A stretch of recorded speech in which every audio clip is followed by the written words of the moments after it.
Hola, hoy es jueves 27 de noviembre y estas son las noticias que tenés que conocer.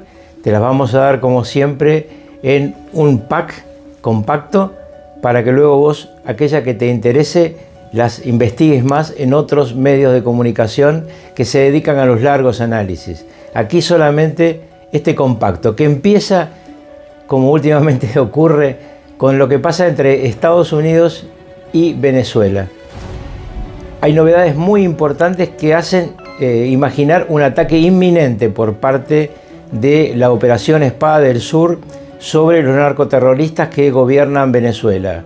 Por un lado, la intransigencia de Maduro, que acaba de cancelar las autorizaciones de vuelo de empresas que, como por ejemplo la española Iberia o la chilena Latam, cancelaron los vuelos a Caracas a partir de la decisión del gobierno de Washington de declarar todo el eje Maiquetía, del aeropuerto de Maiquetía hacia Estados Unidos, como zona donde no deben circular aviones por riesgo de ataques militares inminentes. Esto se suma a que en República Dominicana estuvo el secretario de Guerra de los Estados Unidos, Peter Hegseth, donde acordó con el presidente dominicano que el aeropuerto militar dominicano de San Isidro estará disponible para una fuerza de intervención militar que pueda atacar en Venezuela, además del uso del aeropuerto internacional que tiene la República Dominicana para otro tipo de vuelos, pero el aeropuerto militar de San Isidro está ahora bajo jurisdicción de Peter Hegseth, el secretario de Guerra de los Estados Unidos y del Comando Sur de los Estados Unidos. Se cierra el cerco entonces sobre la narcodictadura venezolana sin perjuicio de los amagues de diálogo entre Trump y Maduro, que en realidad, como el propio Trump ya lo explicó cuando salía para su vacación de Thanksgiving camino a Palm Beach, que se trata de tratar de salvar vidas, es decir, de que no tener que hacer un ataque quirúrgico pero misilístico sobre Caracas, y eso implica obviamente la rendición de los narcodictadores que no están dispuestos a hacerlo porque no tienen ninguna garantía de que si van a algún lado que no sea ese círculo interno que tienen, puedan conservar no solo las riquezas que han robado, sino la vida. Otro capítulo muy importante y vinculado también a los Estados Unidos es que ha habido un ataque de un emigrante que vino de Afganistán a Estados Unidos, luego de la retirada de Estados Unidos de ese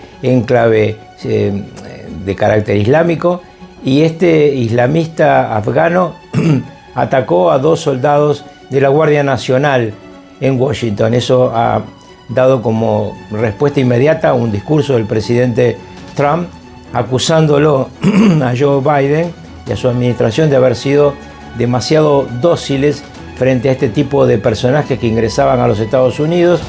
Una alerta nacional que tiene cerrado el aeropuerto Ronald Reagan y la búsqueda de posibles cómplices del afgano detenido por este brutal atentado, que es realmente gravísimo por el lugar donde se produce y por las víctimas, que son 2 miembros de la Guardia Nacional que estaban simplemente haciendo guardia en una ciudad como Washington con muchos problemas delictivos. Otro tema que tenés que conocer, que ya sale del ámbito de este conflicto, pero que tiene una relación, es que el domingo hay elecciones en Honduras.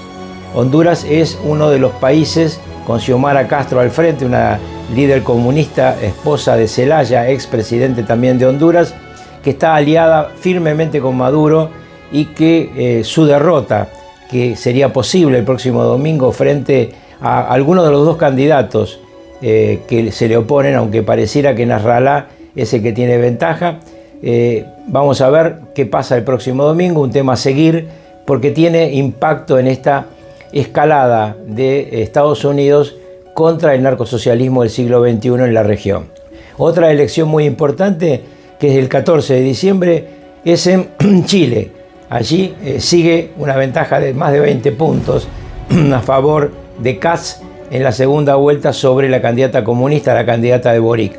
Otro tema que no hay que descuidar sigue siendo naturalmente el conflicto sobre la guerra de Ucrania. Ucrania, como ustedes recordarán, hace casi 4 años fue invadida por Rusia en una forma absolutamente brutal, una cantidad de exiliados que supera los 6 millones de personas, muchos muertos, heridos, muchos ucranianos vejados por las tropas rusas, es decir, un conflicto que cuando termine dejará un reguero de odio que tendrá seguramente consecuencias.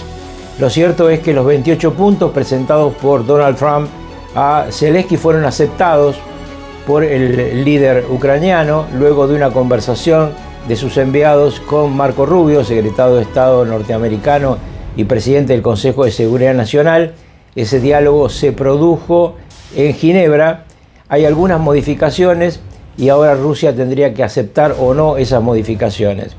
Las modificaciones fundamentalmente son de dos tipos. Territoriales. Está claro que a Rusia le va a quedar Crimea, que la tomó en 2014, y piden el Donbass, y aparentemente ahí hay alguna discusión todavía, aunque la mayoría del Donbass, 85% de ese territorio pegado a Rusia y Bielorrusia, está ya en poder de las tropas de Moscú. Falta entonces muy poco para definir este conflicto, que Trump quiere cerrar lo más rápido posible y que da la impresión de que Putin podría cerrarlo también. Europa mira con mucha desconfianza este cierre, especialmente el líder alemán y el líder francés, pero lo cierto es que de ninguna manera, si Estados Unidos se retirara del apoyo militar a Ucrania, podría ser suplantado por las hoy débiles estructuras militares de Francia, de Alemania o de Gran Bretaña, que no tienen nada que ver con el potencial que tiene Rusia. Rusia sí es un país nuclear, que tiene cabezas nucleares tácticas y en consecuencia es un país difícil de tratar. Pero claro está, queda ahí siempre en Europa el recuerdo lejano de los acuerdos de Múnich que le dieron los Sudetes a la Alemania nazi y luego se sabe lo que ocurrió. Y también en Europa hay otra novedad que hay que mantener la vista en ella, sobre todo si hubiera elecciones presidenciales anticipadas en Francia, porque Bardella, el joven discípulo de Marine Le Pen, está al frente lejos en todas las encuestas en Francia, inclusive para una hipotética segunda vuelta supera el umbral del 52%, el umbral es 50% para la segunda vuelta en Francia. Bardella es hábil, es un hombre carismático, es el elegido por Marine Le Pen. Marine Le Pen tiene menos imagen que él y frente a sí está un gobierno como el gobierno de Macron en debilidad constante, por razones económicas, por la misma relación que Macron ha tomado sobre el tema de la guerra de Ucrania, que pone al ciudadano francés en peligro. Se está hablando otra vez en Francia del servicio militar, que fue acabado como estructura militar en 1997, es decir, en el siglo pasado. Macron vuelve a hablar de este tema, hablando de una gran reserva nacional para defender Francia. Los franceses quieren vivir tranquilos, quieren vivir en paz, y lo que ha hecho Bardella es cambiar toda la lógica anterior del Frente Nacional, el partido que creó el papá de Marine Le Pen, y ahora es un partido sí nacionalista, pero enfocado a la defensa de los franceses sobre los inmigrantes islámicos y no un partido antisemita. Por el contrario, la mayoría de los judíos, según la última encuesta, que viven en Francia, casi el 85%, votaría por Bardella si hubiera una elección presidencial anticipada. Veremos qué pasa en la hermosa Francia, que es además un país clave en este continente, porque siempre Alemania y Francia, en los últimos 20 años, han liderado la locomotora de la Unión Europea. Una locomotora que ha perdido fuelle desde hace rato. Europa está saliendo del centro de la visión del poder mundial. Ya el mundo no es eurocéntrico, es un mundo dividido entre China y los Estados Unidos. Y hablando de China, y para cerrar este informe breve, sigue el conflicto entre China y Japón. Un conflicto que está focalizado en la posición que Japón adoptó respecto a Taiwán.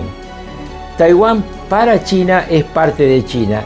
En los acuerdos en su momento entre Mao Zedong y Nixon, lo que quedó muy claro es que había una China, dos sistemas políticos. pero era una China.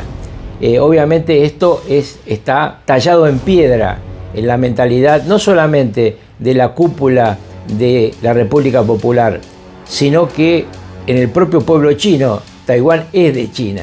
Lo cierto es que la nueva premier japonesa dijo que defendería a Taiwán si fuera atacado por China. En realidad China está esperando que Taiwán caiga en sus manos como una fruta madura, con la paciencia que los chinos han siempre tenido. El 93% del intercambio comercial de Taiwán es con China comunista, que ya no es comunista, es una estructura capitalista de otras características. Pero hay que seguir con cuidado este conflicto, porque si bien Japón no ha hecho muchos movimientos más al respecto, la premier japonesa ha sido tratada con mucha consideración por Donald Trump, y en este reparto del mundo que se ve venir de este siglo XXI, del lado oriental, Japón parece ser el enclave que siempre va a defender los Estados Unidos. Aquel viejo enemigo hoy es su mejor amigo en la región. Nos vemos pronto.